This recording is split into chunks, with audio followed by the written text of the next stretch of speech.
அண்மைச் செய்தி.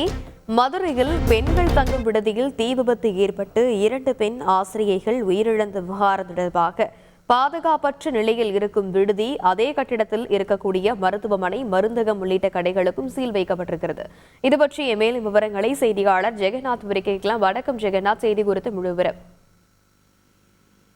வணக்கம்.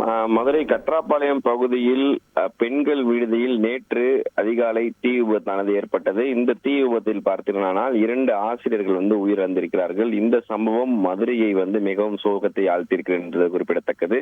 ஆனால் இந்த விவகாரத்தை பொறுத்த வரைக்கும் அந்த கட்டிடத்தின் பழமை வாய்ந்த கட்டிடமாக இருப்பதால் இந்த கட்டிடம் மிகவும் மோசமான நிலையில் இருக்கக்கூடிய காரணத்தினால் தற்போது இந்த கட்டிடத்தை இடிப்பதற்கான வாய்ப்புகள் அதிகமாக இருக்கிறது. மேலும் இந்த கட்டிடத்தில் இருக்கக்கூடிய இந்த மருத்துவமனை, மெடிக்கல் மற்றும் இந்த விடுதி அமைந்துள்ள கட்டிடங்களில் கீழ் அமைந்துள்ள கடைகளுக்கு தற்போது மாநகராட்சி அதிகாரிகள் சீல் வைத்திருக்கிறார்கள்.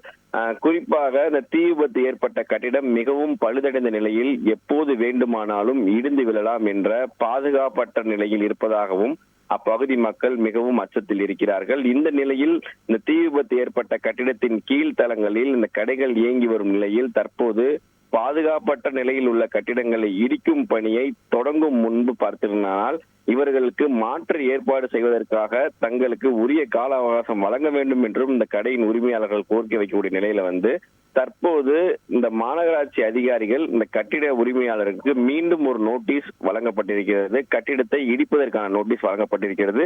இந்த கட்டிடம் இன்று இடிக்கப்படலாம் என்ற தகவலும் கிடைத்திருக்கிறது என்பது குறிப்பிடத்தக்கது. விரிவான விவரங்களுக்கு நன்றி ஜெகநாத். செய்திகளை உடனுக்குடன் தெரிந்து கொள்ள உடனே சப்ஸ்கிரைப் பண்ணுங்க.